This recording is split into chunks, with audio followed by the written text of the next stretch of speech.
నమస్తే, welcome to ఆధ్యా TV. నేను బాలు. ఇవాళ మనతో పాటుగా సినీ క్రిటిక్ దాసరి విజ్ఞాన్ గారు ఉన్నారు. వారితో పాటుగా మనం కొన్ని విషయాలు మాట్లాడుకుందాం. సార్ నమస్తే. నమస్తే సార్, ప్రధానంగా తీసుకున్నట్లయితే RRR మూవీ మధ్య అంతర్జాతీయంగా చాలా ఖ్యాతి గంచింది.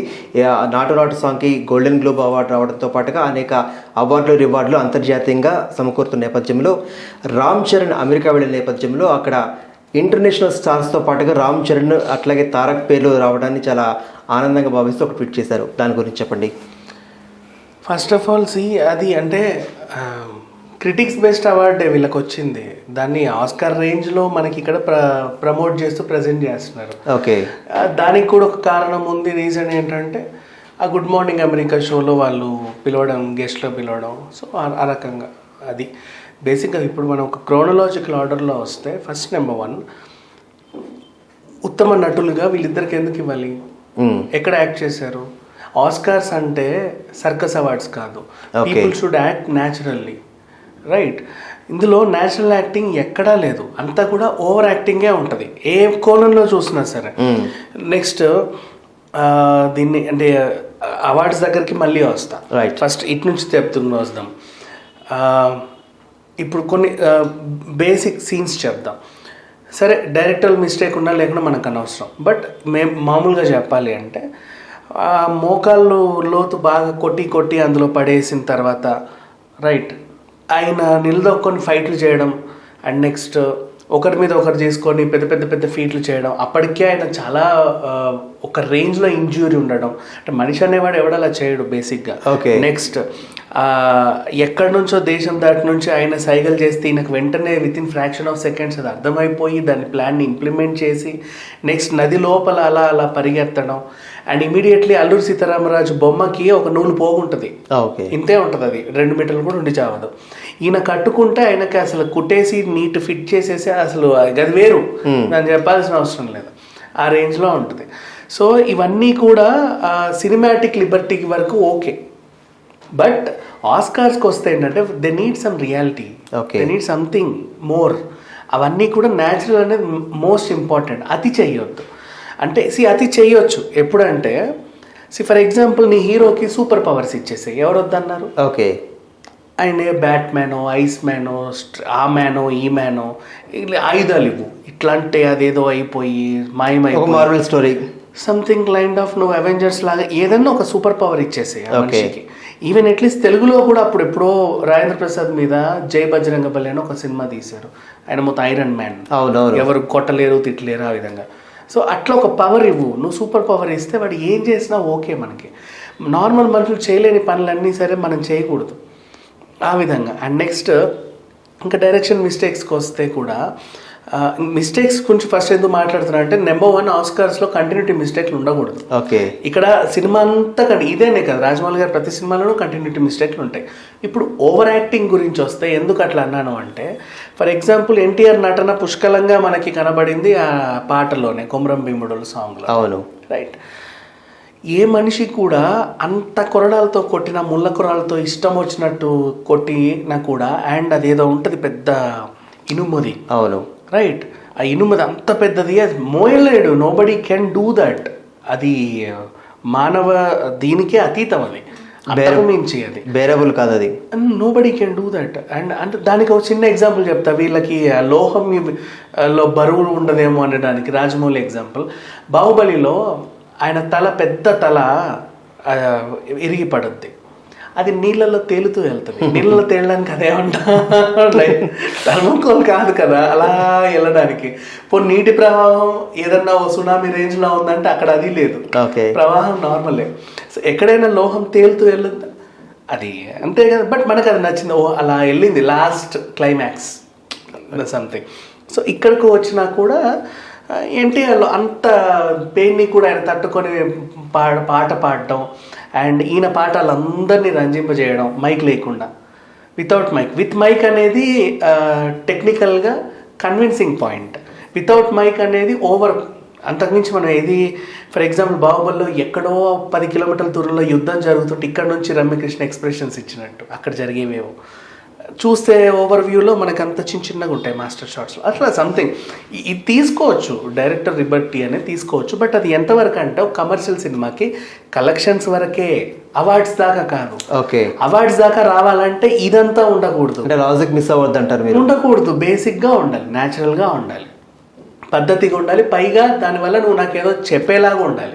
ఏం చెప్పాలి సినిమా గురించి, ఒక సందేశం ఇచ్చేలాగా ఉంటే అప్పుడు అది అవార్డ్స్కి వెళ్తుంది. దీంట్లో ఏం సందేశం ఇచ్చావు నువ్వు ప్రపంచానికి అంటే, మా దేశం మీద ఆ దేశం దాడి చేసింది, మేము వాళ్ళని మట్టు పెట్టాం చూడండి అని అక్కడ చెప్పావు. అంటే రెండు దేశాల మధ్య ఒక వర్గపోరుని నువ్వు హైలైట్ చేసి ఆస్కార్స్ తీసుకెళ్ళావు. రెండోది ఎక్కువ రక్తపాతం, హింస, ఇవన్నీ నువ్వు ప్రొజెక్ట్ చేస్తున్నావు ఆ సినిమాలో తప్ప దానివల్ల అక్కడ నేర్చుకునే నీతి ఏముంది మీకు RRRలో? అట్లా ఉత్తమ కథకి ఎప్పుడూ ఇవ్వరు, ఓకే, ఉత్తమ డైరెక్టర్కి అసలు ఇవ్వరు. కమర్షియల్గా ఓకే, రాజమౌళి గారు కూడా చాలా విషయాలు చెప్పారు మనకి. ఏమని, నేను డబ్బుల కోసమే సినిమాలు తీస్తాను అని చెప్పేసి. అఫ్కోర్స్ భారీగా తీస్తారు, కొత్తగా ఉంటాయి కాబట్టి జనాలు ఎగబడతారు, చూస్తారు, ఇనఫ్, దట్స్ ఫైన్, అంతవరకు ఓకే. కమర్షియల్గా దే విల్ బి సక్సెస్. కానీ న్యాచురల్గా వచ్చేసరికి అవార్డ్స్కి కొన్ని అర్హతలు ఉంటాయి. ఓకే, జనాదరణ వేరు, ప్రజాదరణ వేరు, సినిమాకి అవార్డ్స్కి వచ్చే అర్హత వేరు. ప్రతిదానికి ఇవ్వకూడదు అవార్డులు, దానికంటూ అవార్డ్స్ వాల్యూ పోతుంది చెప్పాలి అంటే.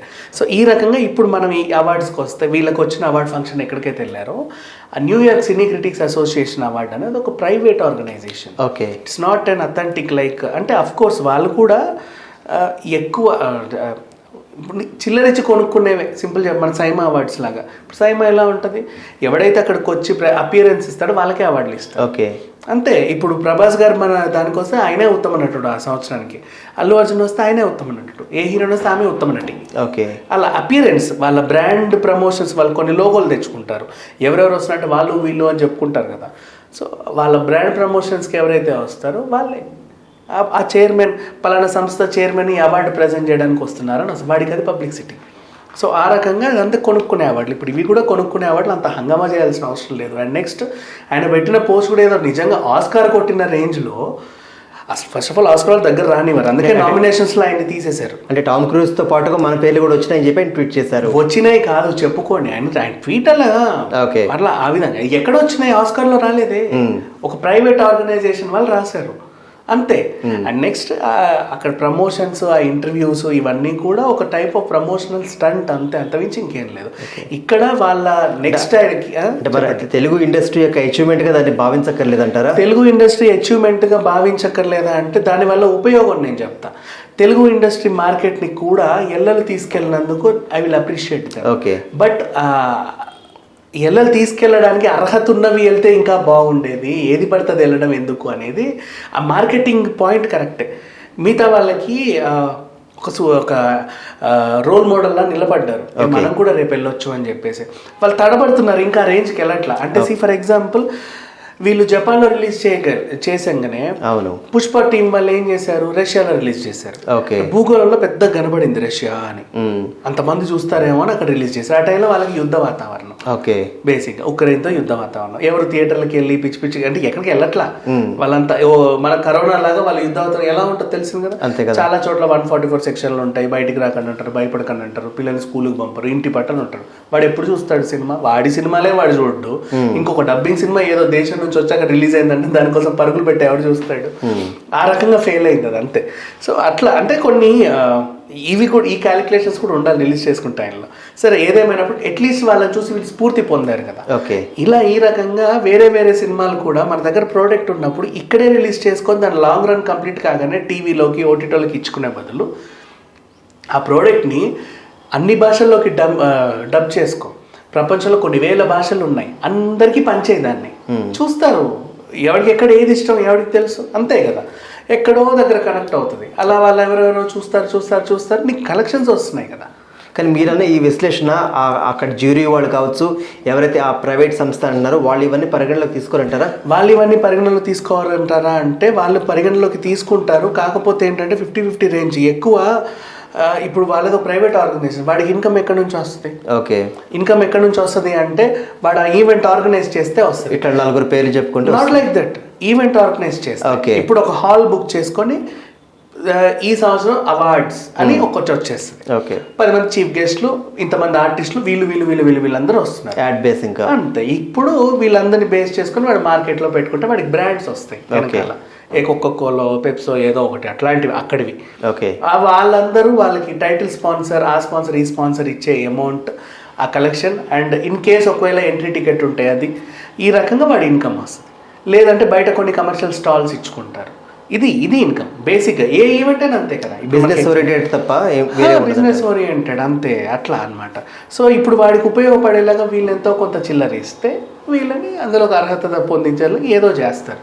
అది వీళ్ళకి ఎందుకు అవసరం అంటే, ఇప్పుడు చరణ్ మార్కెట్ పాన్ ఇండియా కాదు, పాన్ వరల్డ్. నెక్స్ట్ ఆయన హాలీవుడ్ సినిమాలో కూడా నటించాలి అని చెప్పి ఆయన కోరికే నిన్న ఇంటర్వ్యూలో ఆల్రెడీ చెప్పడం జరిగింది. ఓకే, సో ఆయన కోరిక కోసం ఎప్పటి నుంచో, అందుకే మొన్న కరోనా టైంలో ట్రూ లెజెండ్ అవార్డ్స్ అని ఇచ్చినప్పుడు, కరోనా టైంలో ఉత్తమ సేవ ఎవరు చేశాడు అని అడిగితే రామ్ చరణ్ తేజకి ఇచ్చారు అవార్డు. అది కూడా చిరంజీవి బ్లడ్ బ్యాంక్. ఆయనకు అక్కడ ఏమి చేయలే. ఓకే, వెళ్ళాడు, బట్ అక్కడ సోను సూద్తో పోటీ పడ్డాడు. కానీ ఈయన ఎలా గెలుస్తాడు? కామన్ సెన్స్ పెట్టి ఆలోచిస్తే.